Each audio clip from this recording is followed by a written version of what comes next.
आइए दोस्तों देखते हैं हमारा जो 1.2 प्रश्नावली का फर्स्ट क्वेश्चन है क्या कह रहा है कि प्रश्नावली 1.2 का फर्स्ट क्वेश्चन क्या कह रहा है दोस्तों, सिद्ध कीजिए कि अंडर रूट 5 एक अपरिमेय संख्या है। इसको दोस्तों आप 100% कंफर्म कर लीजिए कि पेपर में आपको आएगा। ठीक है, क्या सिद्ध कीजिए कि अंडर रूट 5 एक अपरिमेय संख्या है। आपको ये 100% मैं आपको दे रहा हूँ कि पेपर में आपको देखने को मिलेगा। भले इसके स्थान पर कुछ अंक चेंज होते हैं, जैसे अंडर 2 आ सकता है, अंडर 3 आ सकता है, अंडर रूट 7 आ सकता है, लेकिन दोस्तों इसी टाइप पर आप एक को कर लेंगे तो इन सारे को आप आसानी से कर सकते हैं। तो क्या करना है, सीधा आपको करें कि सिद्ध कीजिए कि अंडर रूट 5 एक अपरिमेय संख्या है। आपको जब भी ऐसे क्वेश्चन मिले दोस्तों तो पहले आपको मानना है क्या कि पहले मान लेना आपको कि अंडर रूट 5 एक परिमेय संख्या है। क्या मान लेना है, आइए दोस्तों हल करते हैं। क्या करेंगे दोस्तों, पहले मान लेंगे, माना अंडर रूट 5 एक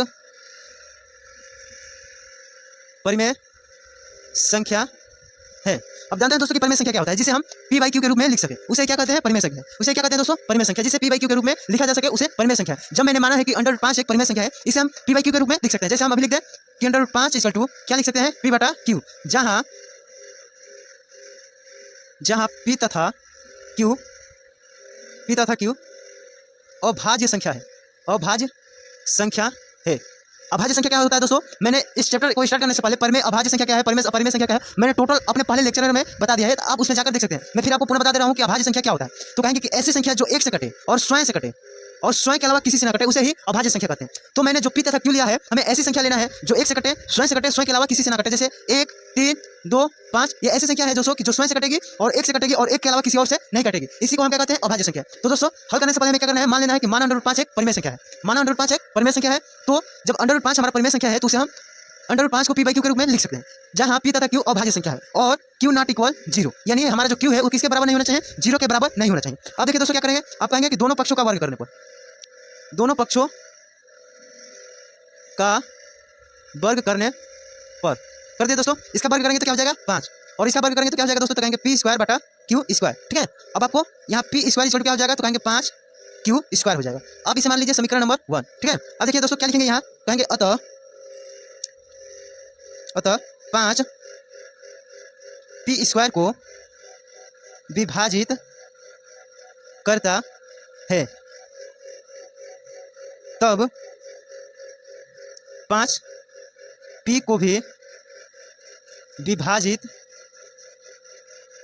करेगा।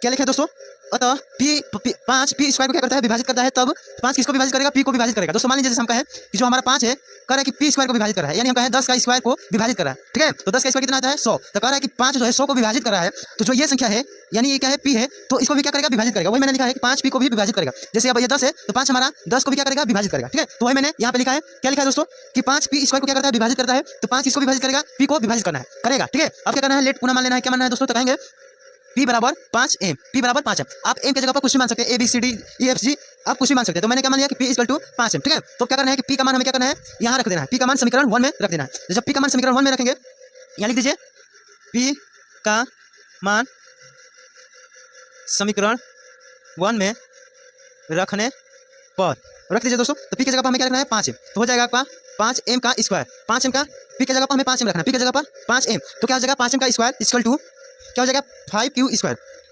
5q square. अब दोस्तों इसका वर्ग करेंगे तो क्या हो जाएगा 25m square equal to 5q square.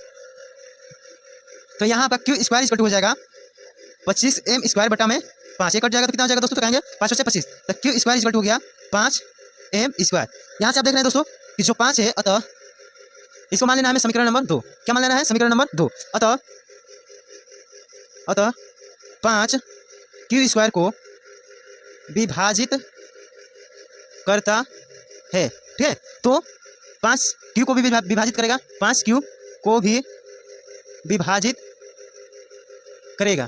ठीक है, तो इतना रहा दोस्तों। और इसके बाद आपको थोड़ा सा थ्योरी लिख देना है कि आपने क्या क्या किया है। ठीक है, तो कहेंगे समीकरण 1 व 2 को देखने से स्पष्ट है कि p तथा q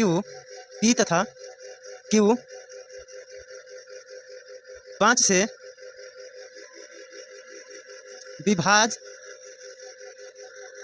विभाज्य है। 5 तथा p तथा q 5 से विभाज्य है।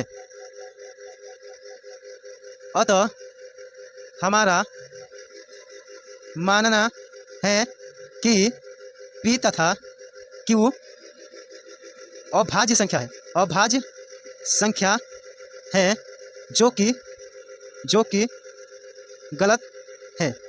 अतः अंडर रूट 5 एक परिमेय, अंडर रूट 5 एक अपरिमेय संख्या है। देखिए दोस्तों क्या लिखा है, हम कहेंगे समीकरण 1 व 2 से, समीकरण 1 व 2 से देखने से स्पष्ट है कि P तथा Q 5 से क्या है, विभाज्य है। ठीक है, अतः हमारा मानना है कि P तथा Q अभाज्य संख्या है। जो मैंने माना है, ठीक है, P तथा Q क्या है, अभाज्य संख्या माना है, जो कि यह गलत है। क्यों गलत है दोस्तों? P तथा Q कैसी संख्या होना चाहिए कि एक से कटे, स्वयं से अलावा किसी से न कटे। लेकिन हम देख रहे हैं कि ये 5 से क्या हो रही है, विभाज्य हो जा रही है, 5 से विभाज्य हो जा रही है, जो कि हमारी अवधारणा जो मैंने माना है, जो मैंने शर्त माना है, वो उसका फॉलो नहीं करा है। तो इसलिए P तथा Q अभाज्य संख्या है, जो कि गलत है, अतः अंडर रूट 5 एक अपरिमेय संख्या है। तो इतना आप करेंगे तो आपको फुल में फुल मार्क्स मिल जाएंगे। तो चलिए इसको उतार लीजिए